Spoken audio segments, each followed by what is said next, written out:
Buenos días, buenas tardes, buenas noches, bienvenidos al episodio número 7 de este podcast que di por llamar Bebedor Frecuente. En la entrega de esta semana estoy de estreno.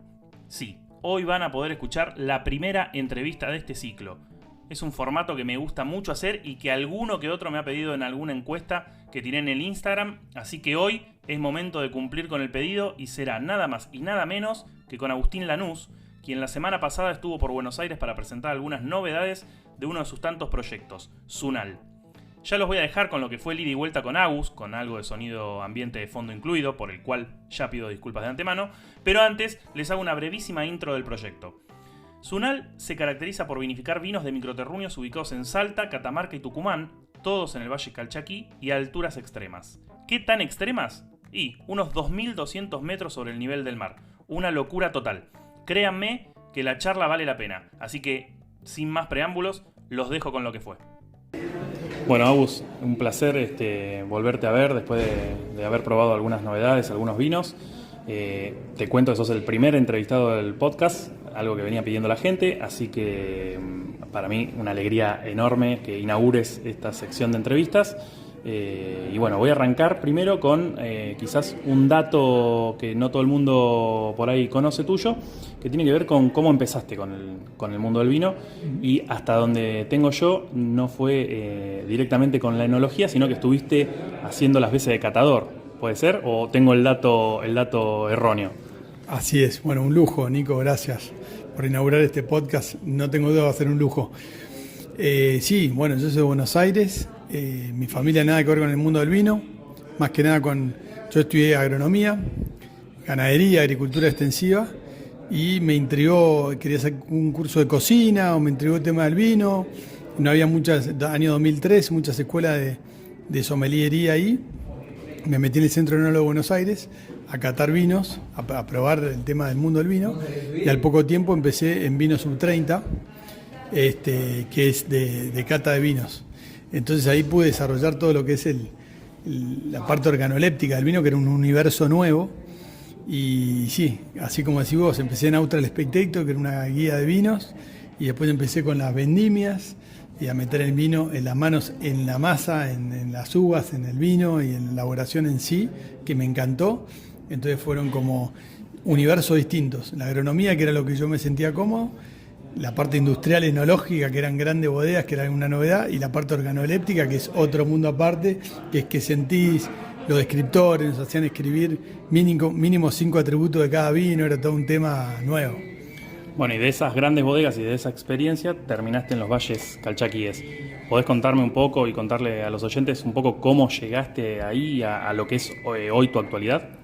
Bueno, de ahí vendimias. Las primeras fueron en el Nuevo Mundo, casualmente, Mendoza, Chile, Sudáfrica, y la primera que hice en el Viejo Mundo fue en Portugal, 2009, y ahí lo que más me sorprendió es ese concepto de terruño de Europa, proyectos muy chiquititos, bodegas muy chicas, y bueno, después de Portugal estuve en España, en Italia y en Francia, viví 2 años en cada país, tuve 4 años allá, donde hice la maestría de viticultura y enología, y yo encontré que en los valles calchaquíes, para hacer este proyecto de terruños, de hecho le llamé Altos Terruños, y soy mi sociedad, era como se iban a llamar los vinos, el Valle Calchaquí, con la diversidad que tiene y con las micro terruños, microclimas, micro valles que hay, era el lugar en Argentina para mí.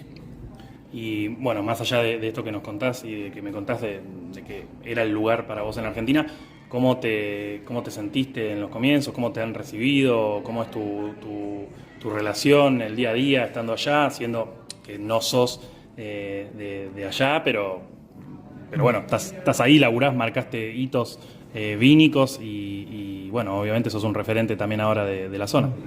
Totalmente, no, bueno, la verdad que es un lugar muy chico.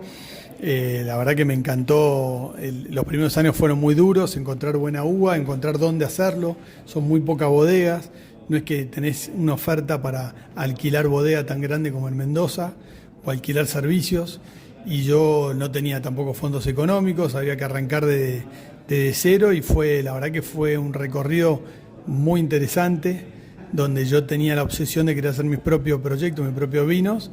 Y en esta bodega que encontré, que estaba un poco abandonada, y falta de técnicos también, lo cual en ese sentido fue fue una cosa positiva para encontrar un lugar donde poder hacer mi proyecto, a cambio de hacerle los vinos al dueño de la bodega, de manejarle los viñedos y de todo lo demás.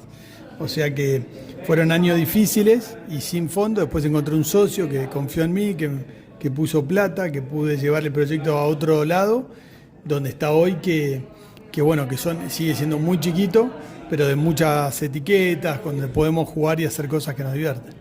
Y en esos proyectos nos contabas hoy en la presentación de las novedades de Zunal, que se viene algo que tiene que ver con la exploración, algo que mismo en Zunal fuiste aplicando, descubriendo viñedos ínfimos, chiquitos, en lugares inhóspitos.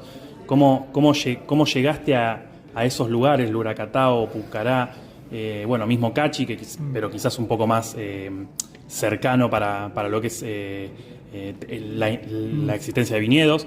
Pero ¿cómo llegaste a esos lugares? La verdad que el destino, casualidad, Dios, Luracatao, hice mi tesis de agronomía, en realidad el trabajo de quinto año, de economía, quería hacer la viabilidad técnica, económica de hacer viñedos en Luracatao, en un lugar tan alejado. Entonces los convencí a los dueños de la finca de Luracatao, que es una finca de 160.000 hectáreas, que hagan viña. La pusieron, y yo cuando volví a Europa hice la primera cosecha en el 2013. Y es el único lugar, son las únicas 4 hectáreas que hay de todo el Valle del Luracatao con Malbec. Y después nosotros compramos un arriendo ahí, plantamos 5 más. Pero bueno, es un lugar muy especial, muy alto, muy inhóspito, muy en la loma, así que casualidad. Pucará, me llamó el dueño de la finca que quería un asesor, lo empecé a ayudar, a asesorar. También me llamó de casualidad en un lugar que no conocía. Amaicha del Valle, me vino a buscar la comunidad indígena, el cacique de Amaicha del Valle. En Hualfín, Catamarca, pasé de casualidad por la ruta y vi que estaban cosechando y me quedé enamorado con unas plantas viejas y empecé a hacer Hualfín. La verdad que estando allá y esta necesidad de descubrir zonas y terruños nuevos me fue llevando. Y en esa necesidad que justo decís ahora de descubrir, nos mencionaste también el hecho de que se viene un proyecto de exploración de la mano de la criolla chica. ¿Podés contarnos algo, adelantarnos algo de qué se trata eso? Sí, se llama Zunal Exploración y es un poco como bien decías antes de Zunal, es un proyecto de exploración al 1000. Son todas zonas, la mayoría de estos lugares que te dije, salvo al fin, fueron las primeras cosechas, fueron lugares donde no había uva antes. Entonces, en el caso de las criollas es vinificar estas zonas que tienen varias familias. En Seclantá son 7 familias, en Luracatao son 3, en Amaicha del Valle son más de 20, en Hualfín también, distintas familias y cómo se va dando la criolla en distintas zonas. Porque la criolla, así como la Malbec, tiene muchas cualidades distintas, ¿no? Bueno, Agus, muchas gracias por tu tiempo, por compartir un rato con los oyentes del podcast y bueno, bienvenido a esta nueva sección y gracias por inaugurarla. Nada, me vuelvo loco que esté inaugurando, la van a rapar, millón de gracias, un lujo. Gracias, Agus. Bueno, hasta acá lo que fue la charla con Agus Lanús, un tipo que sin dudas la viene rompiendo con el laburo y los vinos que está haciendo, así que bienvenido, gracias por inaugurar la sección. Y a ustedes les digo gracias por haber llegado hasta acá. Si les gustó el contenido, pueden compartirlo o recomendarle Bebedor Frecuente a sus amigos y conocidos. Hasta el próximo episodio. ¡Salud!